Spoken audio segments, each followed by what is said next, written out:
Picture this. You are moving through a loud, crowded day.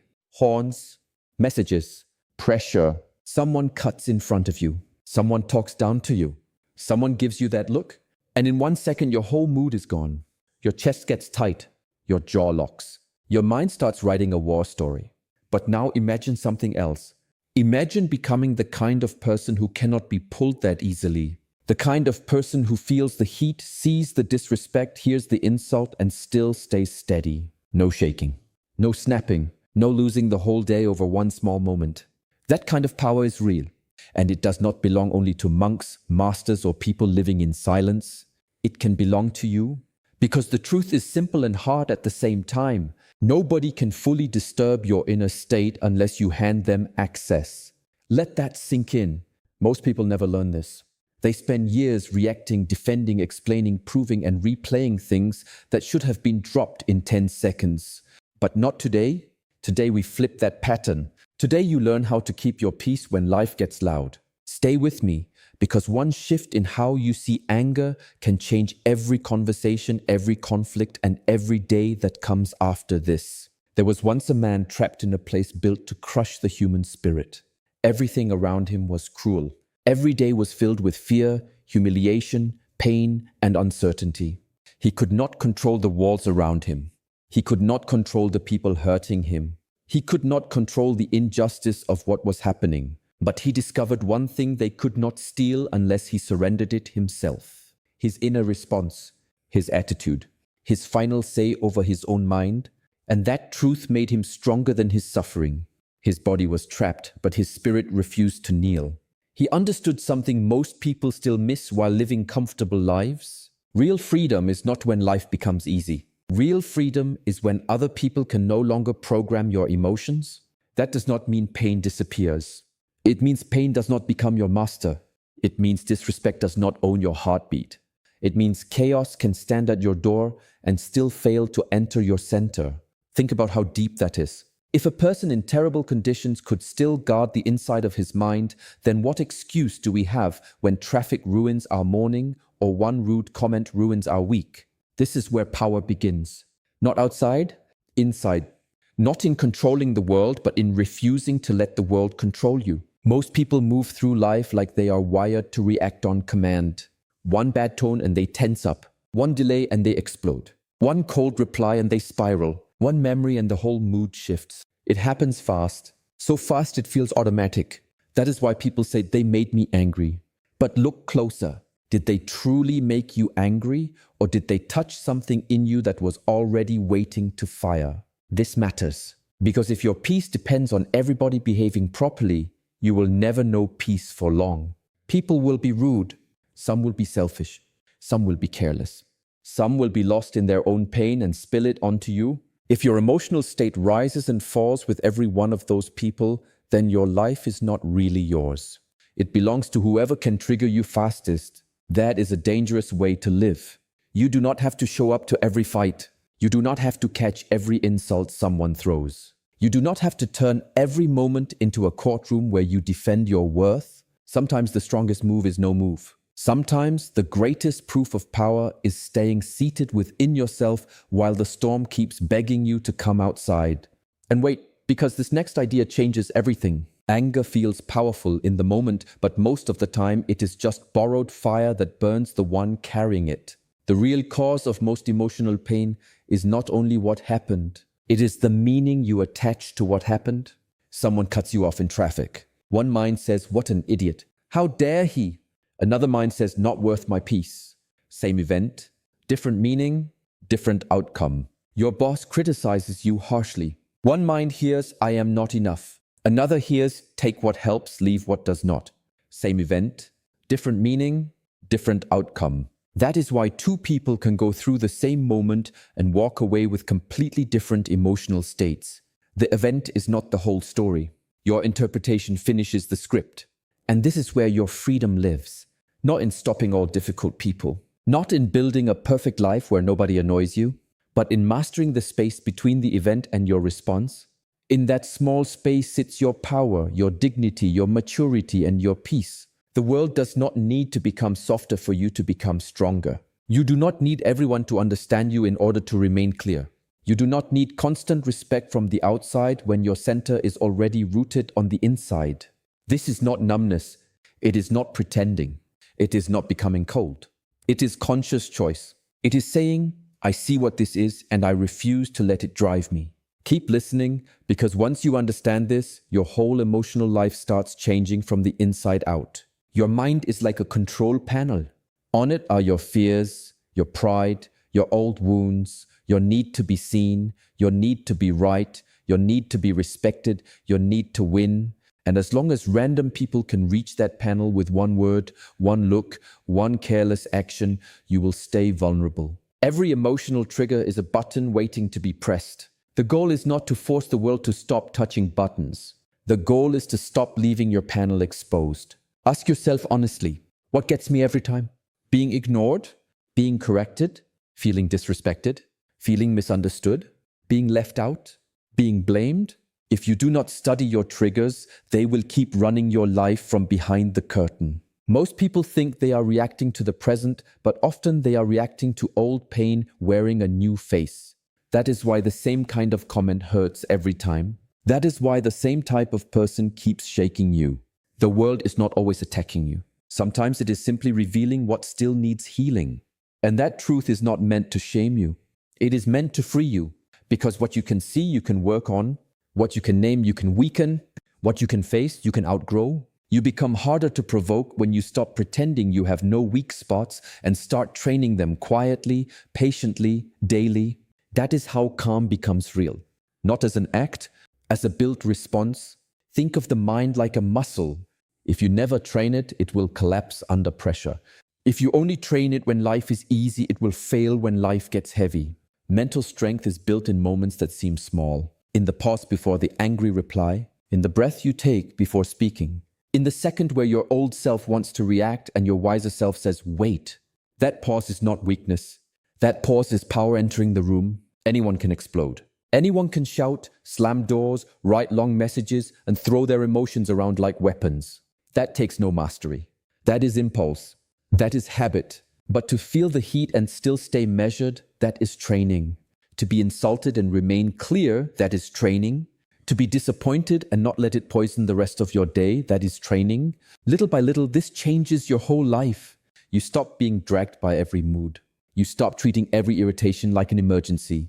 You stop handing strangers the keys to your nervous system. And here is the part many people miss. Being unbothered does not mean you feel nothing. It means you feel it, notice it, and decide not to become it. Huge difference. Real strength is not being made of stone. Real strength is having emotion without becoming a servant to emotion. If this is hitting home, stay locked in, because the next shift might save you years of wasted energy. Every time you overreact, you teach people something. You teach them where your access points are. You show them what gets under your skin. You reveal how easily your peace can be disturbed. This is why uncontrolled reaction is expensive. It gives away information, energy, and authority all at once. And attention, even negative attention, still feeds bad behavior. The more you argue with foolishness, the more life sends you opportunities to argue with foolishness. The more you reward disrespect with emotional fireworks, the more disrespect learns it has your full attention. But calm changes the lesson. Calm says, that door is closed. Calm says, you will not get the version of me you were hoping to pull out. Calm says, my energy is not available for this. That does not mean you become passive or allow abuse. It means you respond with intention instead of reflex. Sometimes that response is a direct boundary. Sometimes it is distance. Sometimes it is one clear sentence. Sometimes it is complete silence. But whatever you choose, it comes from control, not from emotional leakage. That is the difference. You are no longer trying to win a moment. You are protecting a standard. And people feel that. They may not admit it, but they feel it. Some will rise to meet your standard. Others will fade out because they can no longer feed on your reactions. Either way, you win. Because you stop being easy to pull, easy to read, and easy to throw off center. Silence is deeply misunderstood. Many think silence means weakness, fear, or defeat. But chosen silence can be one of the strongest responses available. In a world where everyone wants the last word, silence says, I do not need this exchange to confirm my value. In a world addicted to proving, defending, and clapping back, silence says, I am not here to perform my pain for anyone. When someone is trying to provoke you, they want movement. They want proof that they reached you. They want your emotion because your emotion makes them feel powerful. Do not always give them that gift. Sometimes the most devastating response is no response at all. No arguing, no explaining, no chasing, just stillness, just composure, just presence. Silence creates space. In that space, you can actually see what is happening. Is this person confused or are they manipulative? Is this situation important or just loud? Is this worth solving or simply worth leaving? Silence helps you sort that out. It protects you from saying what you will regret and from lowering yourself just to match someone else's chaos. And no, silence is not always the answer. But it is a powerful option that many people forget because their ego hates not being heard. Learn to use quiet wisely. Sometimes walking away says more than a speech ever could. Sometimes a calm face in a heated room carries more authority than any raised voice. That kind of silence is not empty. It is loaded. Emotional distance is another kind of strength. Not coldness. Not pretending not to care. Not becoming hard and unreachable. Emotional distance means not allowing every outside event to enter your inner world and rearrange the furniture. It means knowing that just because someone is upset does not mean you must become upset. Just because someone is loud does not mean you must answer with noise. Just because someone brings chaos does not mean you must host it. There are people who live off conflict. Some create it without even knowing. Others create it because conflict gives them energy, attention, and control. If you are not careful, you will spend your whole life paying emotional taxes to people who contribute nothing to your peace. Stop doing that. Your calm is too valuable. Your focus is too expensive. Your energy is too rare to be handed out every time someone arrives with drama in their hands. You do not need to absorb every mood in the room. You do not need to rescue every broken conversation. You do not need to prove your maturity by staying available to disrespect. Sometimes maturity looks like stepping back. Sometimes wisdom looks like reducing access. Sometimes healing looks like no longer entering spaces that always pull you out of yourself. This is not selfish. It is clean. It is intelligent. It is necessary. And if you stay with this practice long enough, something beautiful happens. You begin to feel less crowded inside, less noisy, less reactive, more rooted, more deliberate, more free. There is a question you should ask yourself the moment you feel anger rising. What exactly is being threatened right now? Is it your safety or just your pride? Is it your values or just your image? Is it something real or is your ego demanding a performance? This question can save you from so many useless battles, because often it is not the event itself that hurts most. It is the part of you that wants to be seen as right, respected, superior, understood, innocent, or untouchable. That fragile part starts screaming, say something. Defend yourself. Show them. But not every call from the ego deserves an answer. The ego wants noise. Your deeper self wants peace. The ego wants to win the moment. Your deeper self wants to protect the whole day. The ego wants applause. Your deeper self wants alignment. Once you start noticing this, you realize how many reactions were never truly necessary. So much anger is just wounded pride wearing armor. So much frustration is just unmet expectation dressed up as righteousness. Let that sink in. You are not always being attacked. Sometimes you are simply being invited into a performance you no longer need to join. And the more you refuse those invitations, the stronger your center becomes. This is not about letting people walk all over you. It is about refusing to let your ego waste your life, fighting every shadow. Big difference. Keep watching, because the next part is where this becomes practical in everyday life, not just inspiring in theory. Imagine the moments that usually ruin your mood. The text that feels cold. The family member who always pushes the same button. The coworker with the attitude. The stranger who speaks with disrespect. The comment online designed to bait you. What if, before reacting, you saw each of those moments as a test of ownership? Not their ownership of you, your ownership of yourself. The real test is not whether people stop being difficult. The real test is whether you stay rooted while they are difficult. Can you breathe before speaking? Can you lower the tone instead of matching it? Can you decide that this person does not deserve full emotional access to your day? Can you walk away without turning it into a personal failure? This is what emotional independence looks like in real life. You stop saying, they ruined my mood. You start saying, I gave too much access. Then you correct it. You stop saying, that person pushed me over the edge. You start saying, I need stronger inner footing. Then you build it. This shift changes everything because it puts your power back where it belongs, with you. Not in their mouth, not in their behavior, not in their approval, with you. And yes, at first this feels hard. Your old patterns will beg to come back. Your body will want its familiar reaction. Your pride will want its old script. But stay with the new way. The new way saves energy. The new way protects your clarity. The new way lets you keep your dignity without losing your mind. One of the highest forms of power is deciding what deserves your energy and what does not. This sounds simple, but most people fail here every day. They pour full emotion into tiny insults.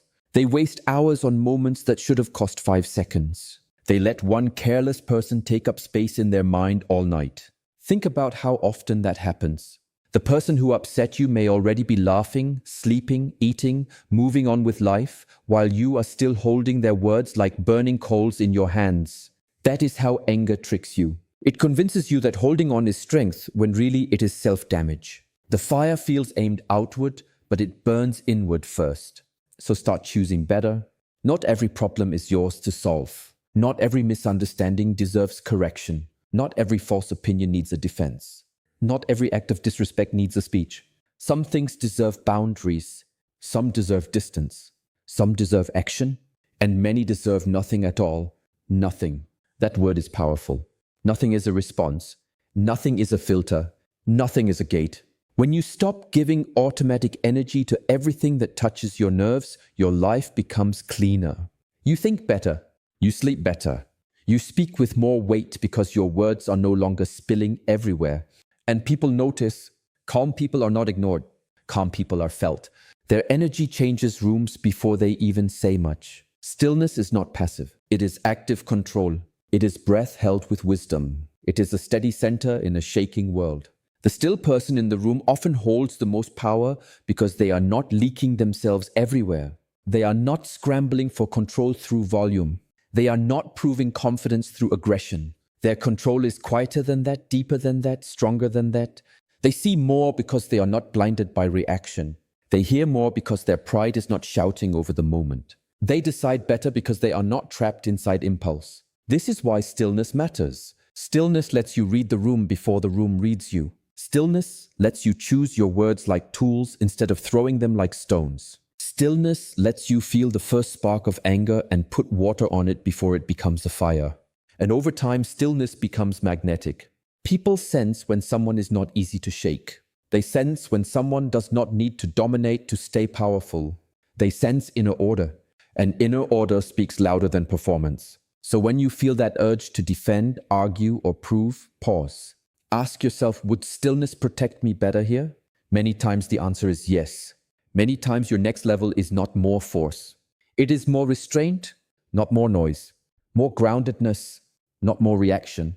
More command. This is how people become emotionally untouchable while staying fully human. Forgiveness also matters, and not for the reason many think. Forgiveness is not saying what happened was fine. It is not pretending hurt did not hurt. It is not returning to what broke you. It is not opening the door to the same disrespect again. Forgiveness is releasing the emotional chain that keeps you tied to the moment long after it is over. When you refuse to let go, the event keeps living inside you rent-free. It keeps shaping your mood, your trust, your thoughts, your body, your future reactions. That is too high a price. Forgiveness says, I will not carry this poison any longer. It says, I remember the lesson, but I release the weight. It says, you do not get permanent ownership of my inner life. That is power. Deep power, because resentment makes you relive the injury in private over and over again. And many people do this for years. They carry old arguments into new relationships, old disrespect into new rooms, old betrayal into every moment that even slightly resembles the past. No wonder they stay tense. No wonder they stay reactive. Letting go is not weakness. It is choosing freedom over fixation. It is choosing clarity over repetition. It is choosing your future over your wound. You can keep the boundary and still let go of the bitterness. You can walk away and still reclaim your peace.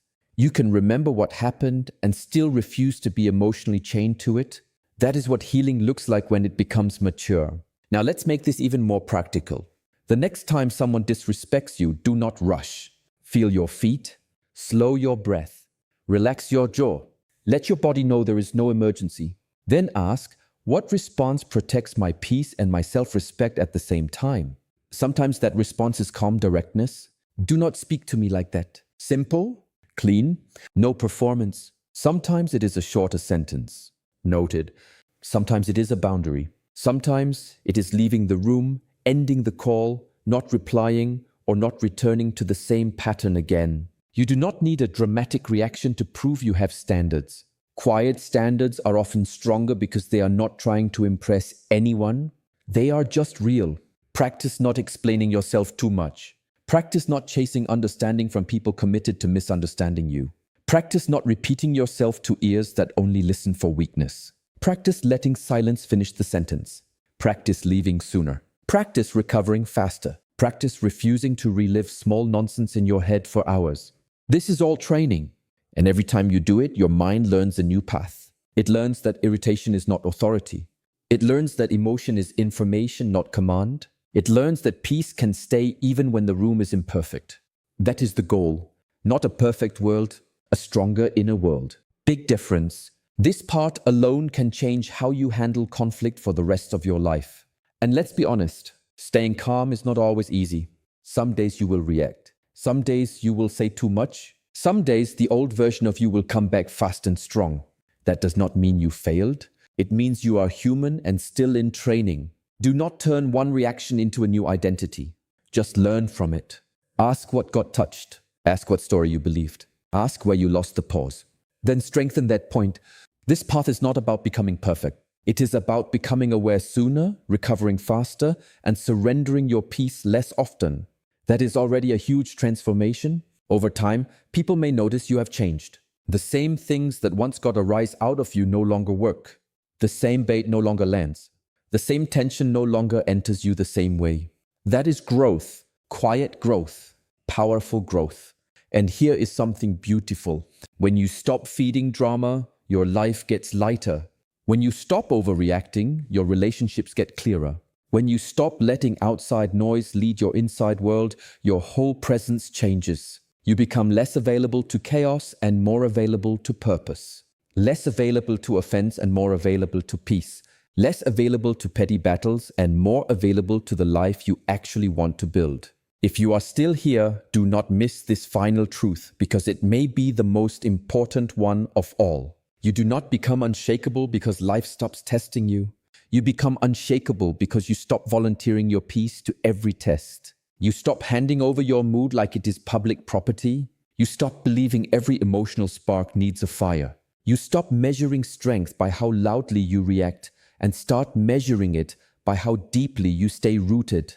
This is the real shift. You are no longer trying to control every person, every tone, every outcome, every opinion.